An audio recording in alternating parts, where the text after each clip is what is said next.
Salut les diggers, j'espère que vous êtes chauds.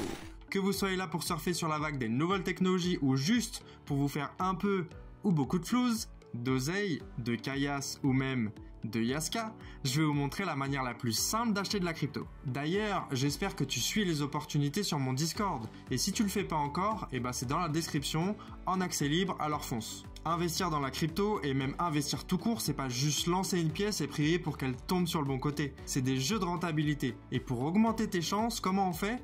Faut comprendre sur quoi tu investis. Petit rappel rapide avant de commencer le tuto. Un projet qui a de l'avenir, c'est pas juste un logo sympa et un nom stylé. Ça peut être intéressant d'investir sur des shitcoins car ils surperforment souvent le marché, mais je vous conseille pas de commencer par ça. Pour commencer, investissez sur des projets ayant une réelle valeur. On doit donc se poser les bonnes questions. Quelle est sa technologie ? Quel problème il résout? Qui bosse sur le projet? Mais c'est pas tout, il y a son prix d'achat aussi. Un projet peut être incroyable sur le papier, mais s'il est surévalué, ce n'est pas une opportunité. Et c'est pas grave, il y en a un appel des projets. Bref, souviens-toi, fondamentaux solides plus prix intéressant égale opportunité. Ok, maintenant passons au concret, on va acheter de la crypto en 3 étapes. Premièrement, créer un compte sur une plateforme crypto. T'inquiète, c'est comme ouvrir un compte bancaire, mais en plus simple et rapide. Deuxièmement, déposer des euros sur cette plateforme. Autrement dit, un petit virement de ta banque vers ton compte crypto. Troisièmement, échanger tes euros contre de la crypto. Et voilà, t'es officiellement dans le game. T'es prêt ? Let's go, je partage mon écran et à la fin de la vidéo, reste bien, je te donne la règle d'or qui te permettra de faire partie des 2% des investisseurs rentables. C'est parti, on va utiliser la plateforme Binance pour le tuto. C'est actuellement l'une des plateformes crypto les plus utilisées. Vous pourrez en utiliser une autre si vous le souhaitez, elles fonctionnent toutes pareilles. Attention quand même à ne pas utiliser n'importe quelle plateforme, vérifiez sa légitimité. Cette fois-ci, je vais faire la démonstration sur téléphone, mais vous pouvez aussi le faire avec un ordinateur. J'ai fait une démo sur PC dans ma formation si vous le souhaitez. Donc sur téléphone, il faudra télécharger l'application sur Apple Store ou le Play Store. Une fois téléchargée, vous ouvrez l'application et vous arrivez sur cet écran. Il va maintenant falloir cliquer sur l'onglet en bas à droite Portefeuille et ensuite vous faites créer un compte Binance. J'ai déjà un compte Binance, donc j'ai créé une autre adresse mail pour faire la démonstration. Vous cochez en créant un compte, j'accepte les conditions d'utilisation. Donc là on va vous demander de lire ou au moins d'aller jusqu'en bas pour accepter les conditions générales. Vous faites retour et vous pouvez maintenant cocher la case. Vous faites suivant. Vous allez recevoir un code de sécurité sur votre adresse mail qu'il faudra simplement reporter. On arrive à l'étape du mot de passe, assez important. Là, je vous conseille fortement d'utiliser un mot de passe que vous n'avez jamais utilisé auparavant. Comme ça fonctionne comme une banque, on nous demande une vérification d'identité avant de pouvoir utiliser le compte. Comme j'ai déjà un compte Binance, je ne peux pas refaire une vérification d'identité. Donc vous suivez tout simplement les étapes et on se retrouve pour la suite juste après. Maintenant que vous avez fait la vérification d'identité, vous n'avez plus qu'à attendre quelques heures pour que Binance valide votre identité. Ensuite, vous pourrez acheter de la crypto. On va donc pouvoir passer à l'étape 2. J'ai dû reprendre mon compte principal où ma vérification d'identité a été faite. C'est donc pour ça que vous verrez que mon compte n'est pas vierge et qu'il y a déjà de la crypto dessus. On se rend maintenant dans l'onglet en bas à droite Portefeuille. Ici, je vous conseille de rechercher s'il n'est pas noté euro. Vous cliquez dessus. Ajouter des fonds. Si vous n'êtes pas à un jour près pour recevoir vos euros sur votre compte crypto, je vous conseille de passer par virement bancaire instantané SEPA. Vous paierez moins de frais. Si jamais vous êtes pressé et que vous voulez un virement immédiat, vous pouvez passer par carte Visa Mastercard. Pour les cartes bancaires, c'est très simple, pas besoin que je fasse la démonstration, vous avez juste à remplir le formulaire comme si vous alliez acheter un produit ou un service sur internet. Vous recevrez instantanément votre argent sur votre compte Binance. Pour les virements, c'est un peu différent, vous cliquez sur Virement puis Continuer. Ici, on nous donne une information importante, le nom de votre compte bancaire doit correspondre au nom enregistré sur votre compte Binance. De plus, les virements Swift ne sont pas pris en charge sur Binance. Vous faites OK et là c'est très simple, vous avez en face de vous les informations du RIB que vous allez devoir rentrer en tant que nouveau bénéficiaire sur votre compte bancaire. Donc vous faites tout simplement des copier-coller sur votre compte bancaire et vous ajoutez ce RIB en tant que nouveau bénéficiaire. Une fois que c'est fait, vous faites tout simplement un virement de votre compte bancaire, de la somme que vous souhaitez vers votre compte Binance. Et vous n'avez plus qu'à appuyer sur « J'ai envoyé les fonds ».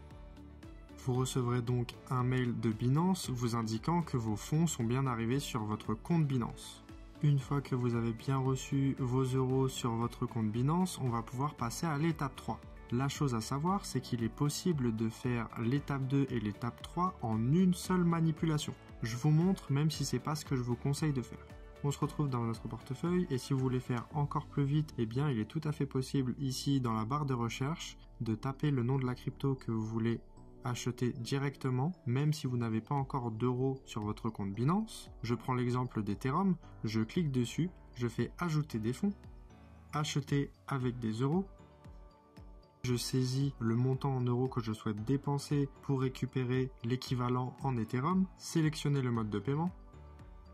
Et là, comme vous pouvez le voir, il est tout à fait possible de payer 100 € avec votre carte bleue pour récupérer instantanément sur votre compte Binance l'équivalent en Ether, à savoir 0,033, etc. Comme je vous le disais, je ne vous conseille pas d'effectuer cette manipulation, même si c'est plus rapide, puisqu'en plus de payer des frais sur la carte bleue, vous allez aussi payer des frais de conversion. Dans le cas où vous êtes passé par cette manipulation, vous avez donc aussi effectué l'étape 3, à savoir acheter de la crypto-monnaie. Pour les personnes qui sont passées par le virement bancaire, on va faire tout de suite ensemble la troisième et dernière étape, à savoir acheter de la crypto-monnaie avec nos euros. On va se rendre une nouvelle fois dans notre portefeuille et on va imaginer que nous avons reçu nos euros. On va maintenant aller dans les paramètres pour modifier la configuration de Binance pour avoir une application plus complète. Quand on crée un compte, on a une application simplifiée, Binance Lite, mais elle ne nous permet pas d'utiliser la meilleure méthode pour faire de l'achat-revente. Donc là, on va se rendre dans Marché en bas à gauche. Ensuite, vous allez cliquer en haut à gauche sur le logo Binance. Vous allez cliquer tout en bas sur Binance Pro. Là, ça y est, vous avez l'application complète de Binance. Maintenant que c'est fait, on va aller dans l'onglet du milieu Échange pour effectuer la troisième étape, à savoir acheter de la crypto avec nos euros. Pour la démonstration, on va acheter de l'USDT. Qu'est-ce que c'est? C'est un stablecoin, c'est un type de crypto qui reflète le prix du dollar. Un USDT égale 1 dollar. Donc c'est pas avec ça qu'on va pouvoir faire des plus-values, il n'y a pas vraiment de fluctuation avec l'USDT. En général, les stablecoins servent juste à conserver de l'argent en crypto sans que la valeur fluctue. Alors qu'avec des euros, c'est pas vraiment le cas. Vous pouvez acheter pas mal de crypto avec des euros, mais c'est pas la totalité. Si on prend l'exemple d'une opportunité que j'ai partagée sur mon canal Discord, Starknet, donc là je vais cliquer en haut à gauche, donc c'est Starknet, vous pouvez constater qu'ici, je ne peux pas acheter de Starknet avec des euros, mais par contre, il y a bien la paire Starknet USDT. On va donc acheter de l'USDT avec nos euros. Je vais cliquer en haut à gauche sur la paire et ici, je vais écrire euro USDT. Je clique dessus. Il y a beaucoup d'informations à l'écran, mais vous allez voir, c'est très simple. La chose importante à savoir est que si on est dans acheter, on peut acheter la première monnaie de la paire, à savoir de l'euro, en l'échangeant contre la deuxième monnaie de la paire, donc avec de l'USDT. Sauf que nous, on veut l'inverse. On veut acheter de l'USDT avec de l'euro. Donc il va falloir aller dans vendre. J'en profite maintenant pour vous donner les informations importantes à connaître à l'écran. En dessous d'acheter vendre, vous avez ordre limite. C'est un type d'ordre que je vous conseille d'utiliser un maximum. Ça vous permet de programmer vos ordres à des prix souhaités, donc vous pouvez le laisser sur ordre limite. En dessous, le montant en euros à dépenser pour obtenir de l'USDT. Pas besoin de remplir cette case, on va plutôt remplir la case du dessous. Le total de l'USDT que vous souhaitez récupérer. Cette deuxième case vous permet de rentrer le total de l'USDT que vous souhaitez récupérer en vendant vos euros. Ensuite, sur la droite, vous avez tous les ordres limites à la vente avec leur prix souhaité et le montant dépensé. Juste en dessous, vous avez le prix actuel du marché de l'équivalent d'1 euro en USDT, à savoir 1,0548. Pour rappel, c'est l'équivalent du dollar, donc effectivement 1 euro vaut un peu plus qu'un dollar. Et en dessous, en vert, vous avez les ordres limites à l'achat. Maintenant qu'on a fait le tour d'horizon, on va passer à l'action en achetant de l'USDT avec nos euros. On veut en acheter maintenant au prix actuel du marché. Donc pas besoin de toucher au prix d'achat qui est de 1,0549.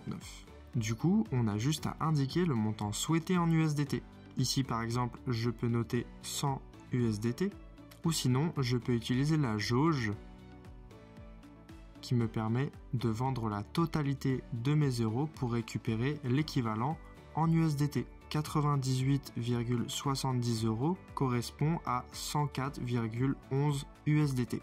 Je peux cliquer sur vendre des euros. Mon ordre s'est déclenché instantanément puisque je lui ai demandé d'acheter au prix actuel du marché. Dans le cas où il ne se serait pas déclenché, il apparaîtrait juste en dessous ici.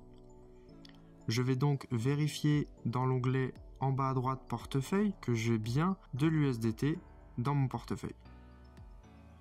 On voit que j'ai 172 USDT dans mon portefeuille puisque j'avais déjà de l'USDT. Les 104 USDT que je viens d'acheter se sont ajoutés aux USDT que j'avais déjà dans mon portefeuille. Maintenant qu'on a de l'USDT, on a officiellement de la crypto, mais on va aller plus loin. Pour se faire la main, on va refaire un achat. On va reprendre l'exemple de Starknet que j'ai partagé sur Discord. Il faut donc retourner dans l'onglet Échange. Je vais cliquer en haut à gauche sur la paire et je vais aller chercher Starknet. S-T-A-R-K. Comme j'ai donc maintenant de l'USDT, je clique sur la paire en question. C'est différent de tout à l'heure puisque comme vous pouvez le constater, la première monnaie qui se trouve sur la paire est Starknet. Là, attention, je souhaite acheter du Starknet avec mon USDT. Il faut donc que j'aille dans acheter. Et là, on constate bien en dessous de Total USDT que en disponible, je vois que j'ai 172 USDT. Je vais donc pouvoir acheter du Starknet avec ces fonds. Et là, on va faire la même manipulation qu'avec l'euro USDT, sauf que nous allons programmer un ordre à un prix plus bas que le prix actuel du marché. Comme vous pouvez le voir, j'ai noté dans mon opportunité une zone d'achat souhaitée entre 0,32 et 0,40. À l'heure actuelle, le prix est de 0,45. Je vais donc ajuster le prix pour écrire 0,40. Mon ordre se déclenchera donc uniquement si le prix de 0,40 sera atteint. Je n'ai plus qu'à compléter le total USDT que je souhaite dépenser pour acheter du Starknet, dans le cas bien sûr où celui-ci atteindra les 0,40 $. Pour l'exemple, je pars sur 100 USDT. Binance me fait la conversion automatique que si je dépense 100 USDT au prix de 0,40 centimes, je vais récupérer 250 Starknet. Ce qui est tout à fait logique puisque 0,40 fois 250 est égal à 100. Je clique sur acheter. On me précise que le prix est 5% en dessous du prix actuel du marché. Je fais OK. Et là, ce qu'il se passe, c'est qu'on va voir mon ordre qui s'affiche juste en dessous puisque celui-ci ne s'est pas encore déclenché.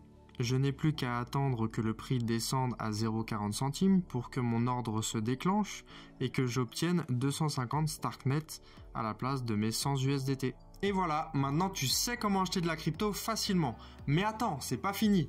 Acheter c'est une chose, mais faut pas oublier de vendre au bout d'un moment. Une fois que ta crypto est achetée, il faut absolument programmer des ventes qui se feront automatiquement. L'idée, c'est d'utiliser les fameux ordres limites dont je t'ai parlé tout à l'heure. Ils se déclencheront tout seuls quand la crypto atteindra le prix que tu as fixé. Avec mes investissements que je te partage sur mon Discord, tu peux voir les paliers des prix auxquels je vends mes cryptos. C'est pas déconseiller un investissement, mais ça te permet de voir ce que moi je fais, ça peut sûrement t'aider. Et la fameuse règle d'or qui va te changer la vie, à chaque achat que tu fais, tu programmes une vente. Pourquoi ? Parce que tant que tu ne vends pas, tu n'as pas fait de profit. Même si ta crypto prend de la valeur, ce ne sont que des gains virtuels. Si le prix chute, ces gains disparaissent aussi vite qu'ils sont apparus. Et crois-moi, sans un ordre limite, tu risques de tomber dans le piège du « tranquille, ça va encore monter, je vais attendre pour gratter encore un peu ». Résultat, tu ne vends jamais et tu te fais avoir parce que le prix finit par chuter. Alors retiens bien, prépare ta vente au moment même où tu achètes ta crypto pour éviter cette erreur qui fait que 98% des investisseurs sont perdants. Si tu veux te lancer de la meilleure façon, j'ai créé une formation complète que tu trouveras sur mon canal Discord. Il y a absolument tout ce qu'il faut savoir. J'espère que cette vidéo a été claire. Pense à mettre un like et je te remercie par avance pour ton soutien. Sur ce, je te dis à bientôt et prends soin de toi.